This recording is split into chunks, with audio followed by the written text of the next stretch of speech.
If you're traveling to Vietnam this year, this video is for you. I'm gonna list all of the kind of weird and unique things that I wish I knew before I traveled to Vietnam for the first time. These travel tips will save you time, maybe surprise you, and definitely let you have the best possible experience. Imagine stepping off a plane in Ho Chi Minh or Hanoi. You're ready to start your adventure. You're probably exhausted and jet lagged though after a long haul. You step into the airport and the first thing you see is absolute chaos and pandemonium. Airports in Ho Chi Minh and Hanoi, not exactly traveler friendly. Expect long lines, confusing layouts, old infrastructure, and aggressive taxi touts trying to negotiate prices for trips with you. And if you're thinking of booking a last minute flight with domestic carrier Vietjet, think again. They're atrocious. You can rely on them to be reliably late. They're just never on time, they cancel flights, and it's hard to get a refund. You can avoid some of this stress. Book your flights well in advance. Make sure you're arriving midday and not late night when the customs lines are gonna be swarmed. Make sure to contact your hotel ahead of time. Have a pre-arranged driver and ride into town booked so someone is just waiting for you with your name on it. It's not expensive here. That is the best part about this. If you are going to be doing a bunch of domestic flying, make sure you use the Vietnam Airlines carrier. You can book your flights on their website ahead of time. Do that, you save a bunch of money and a ton of hassle.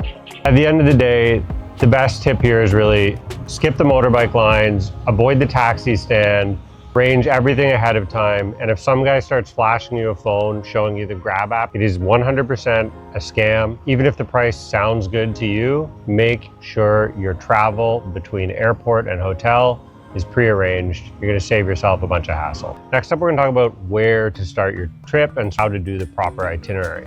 Even though it seems counterintuitive, I definitely suggest starting in the more touristy northern Vietnam. So a lot of people assume the best way to start is in the south in Ho Chi Minh and slowly work your way up the country, but I literally think the exact opposite is true. You're gonna start in Hanoi, have little splintered off trips, and then maybe work your way south.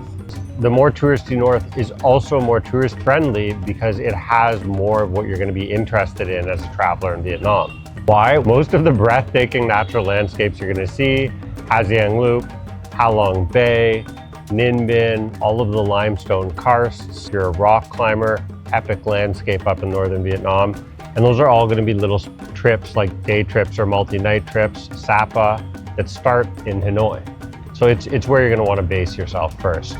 And with all these established sort of tourist spots or locales, even though they can become quite busy or popular, there's also the infrastructure that goes along with it. And when you first get to Vietnam, a big surprise is often that it's hard to do a lot of things you take for granted in other countries. So if you're in more touristy spots, there's gonna be better guides, a little bit more English language, there's gonna be more travel options, more pre-arranged schedules and times, more pre-packaged trips that you can do, whether that's driving on a motorbike or going on a cruise or just doing a day trip or a hike somewhere.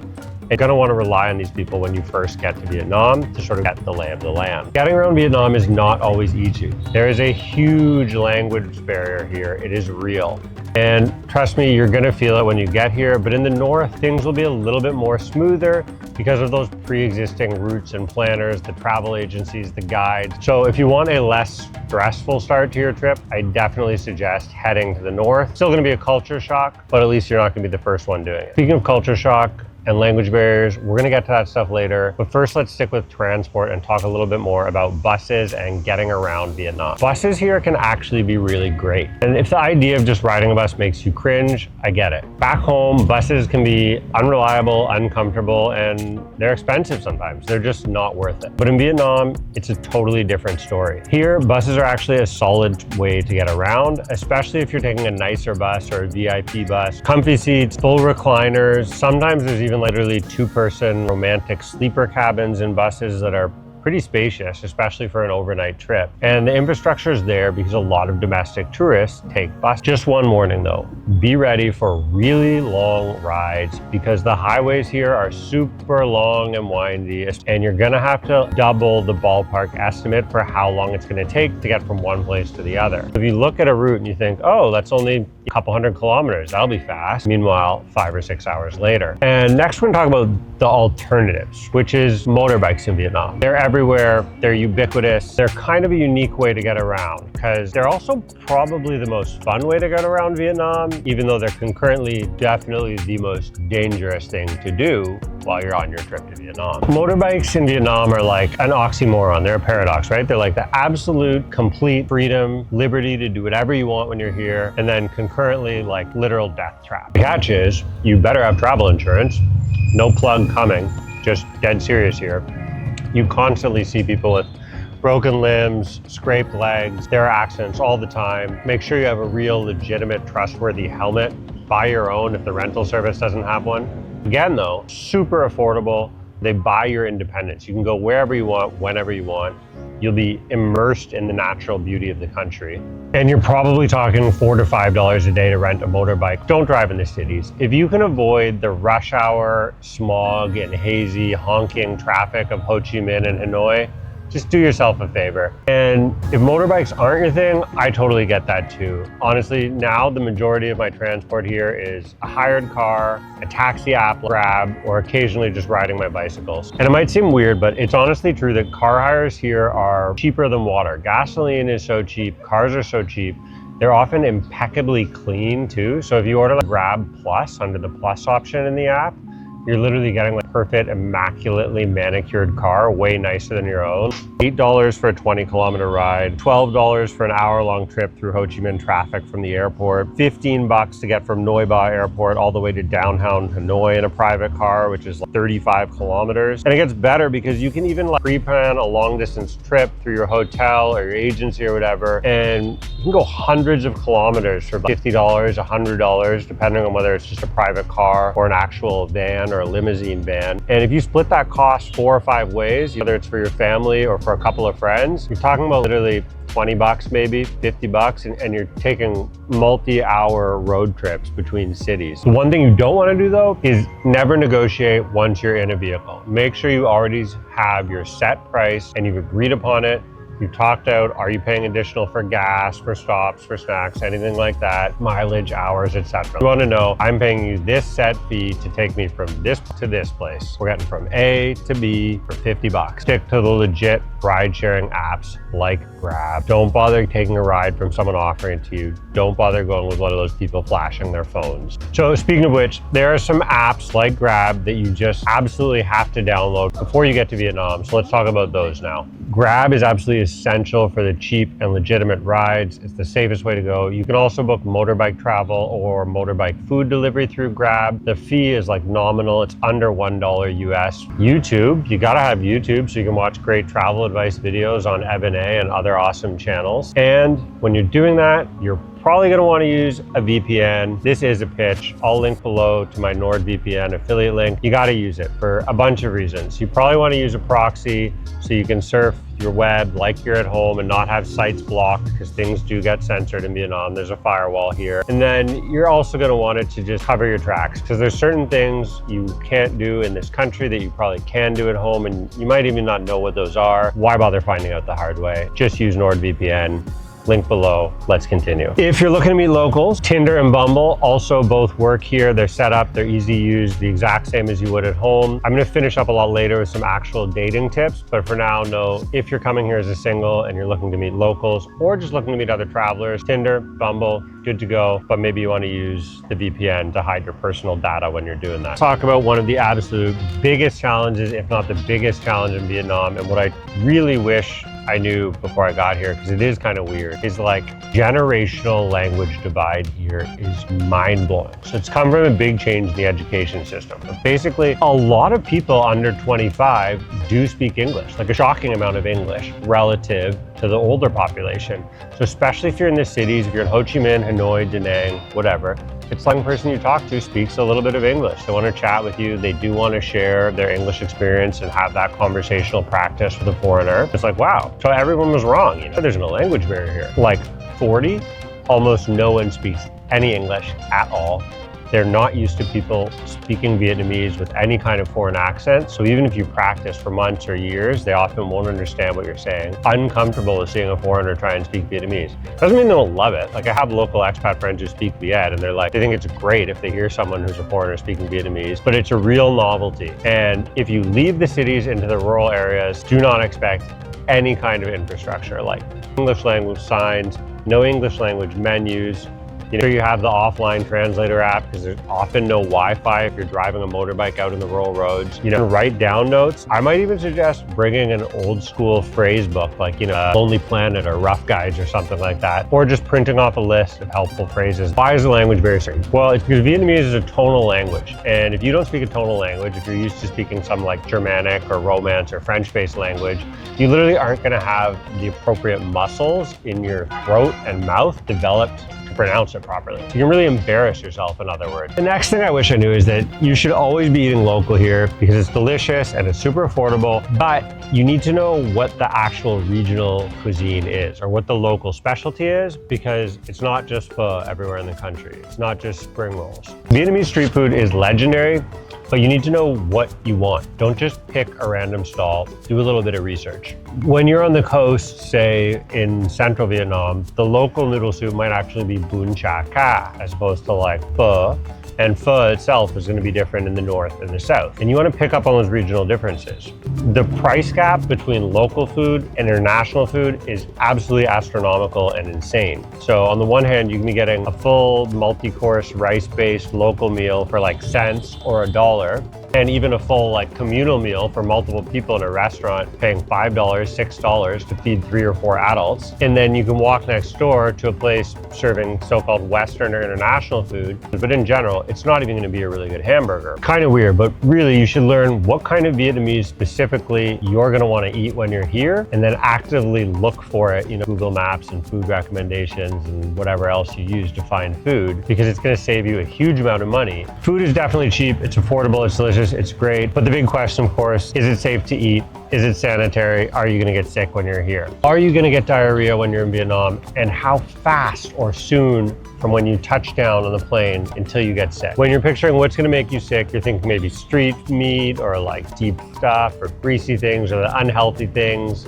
that maybe you try and avoid when you're at home. When you get here, the actual culprit is often something way more innocuous than that. Vietnamese food is known for these beautiful, fresh, green herbs and lettuces and leafy stuff everywhere. The reality is it's raw fruits and vegetables that are gonna make you the most sick. So you're thinking you're eating healthy, you're ordering an orange juice with fresh squeezed oranges, or you're using a bunch of extra herbs in the hot noodle soup you ordered. Well, it's those uncooked raw herbs you're adding, or the unprocessed raw fruit juice that's going to pick up bacteria, especially if it's sitting in the heat. And so what do you do about it? Well, the obvious solution, the thing I really wish I knew before I got here, is bring loperamide. Especially for most bacterial things like that, it's going to pass through you really quick. You wake up the next morning, that's when you want loperamide, aka Imodium. You can buy it here on the cheap, or you can pick up a pack before you travel, which is what I would suggest. What if it's serious? What if you're like incapacitated? You got the cold sweats? What if you're sick? Well, you need to see a doctor, right? So let's talk a little bit about the things I wish I knew about healthcare before I got to Vietnam. If you actually need a doctor, healthcare in Vietnam might really surprise you, because physicians, pharmacists, everyone in medical professions tend to be really well educated, which is fantastic. The infrastructure isn't amazing, but it is still surprisingly good. So if you have a good sort of recognized international travel insurance, which again, I'm not plugging anything here, I'm just telling you, you're gonna be able to get very high level private healthcare in Vietnam. Whether it's dental care, private clinics, private international hospitals, they all offer really great, reliable, clean service here for a relatively affordable rate. But keeping in mind, you just want to have something that keeps you protected and isn't going to ding you if you actually use it. Pharmacies are also super easy to use. I have a members only video where I go to a pharmacy and go through a whole price list of stuff, but basically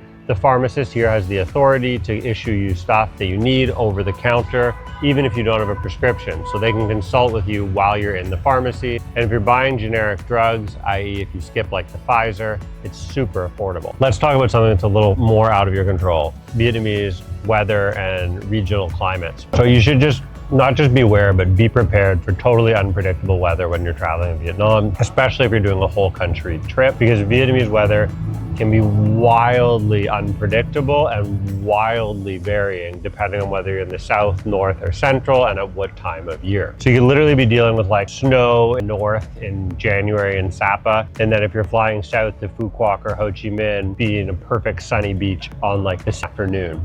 It really does change that much because the country is so long and thin. It's like 1,200 kilometers from top to bottom. And the central coast, like Da Nang, Hoi An, Hue, where I am, has its own microclimate because it's, you know, shifting weathers based on the mountainous area around it.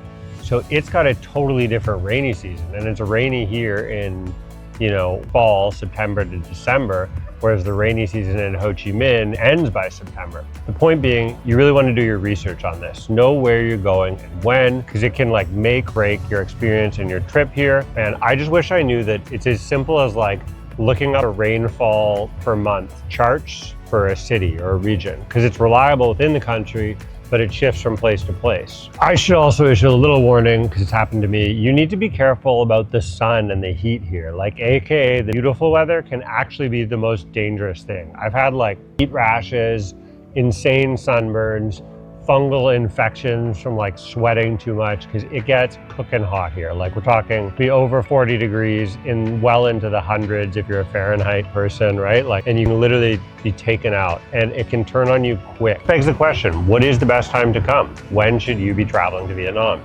I'd say it's a bit tricky, and it actually depends on where you're coming from and what kind of weather you're trying to escape or looking for. You'll know whether you're in an Australian winter or a Canadian winter. And if you're doing that, looking for a warm getaway, there's always going to be a region in Vietnam where it's warm and beautiful. You just have to find out where has beautiful weather when you're trying to get away from the crappy weather at home. And honestly, I don't think there is a bad time of year to come here. Personally, I love the rainy season in Da Nang, as long as it's not like an actual monsoon, because it cools off and I can wear layers. And like being a Canadian, it just doesn't feel cold to me here ever. Like the cool days here are like 17 or 18 degrees. They're pleasant. I put on a shirt like this. I go out, ride my bike around and have a coffee. It's a beautiful day, right? So it really depends on you and your own preferences and what you're looking for. And you should be able to discern that by doing a little bit of research. The only thing that really matters, I'd say, is avoiding the big national holidays, Tet or Lunar New Year's, which usually happens 5 to 6 weeks after January 1st New Year's. Don't travel then. Everything shuts down. Unless you're like locked up at a resort, spending a full week at a resort, then you can't get around the country. Domestic travel sucks. Restaurants close, cafes close, even shops close. It's just really hard to get anything going. Unless you're here already, don't do that. The fall festival, less so. It's really just the one time a year you don't want to travel during Lunar New Year. As I said, you can find whatever you're looking for basically 12 months a year here. So the only other thing you might want to avoid is a peak season. Like peak season on the Central Coast in July, it's actually the hottest time of year, and I find the heat to be the most troublesome part of visiting here. And the only thing cheaper than food here is drinks. So let's get into talking a little bit about nightlife and some of the weird or unique things about the nightlife in Vietnam. Vietnam's nightlife it's super vibrant.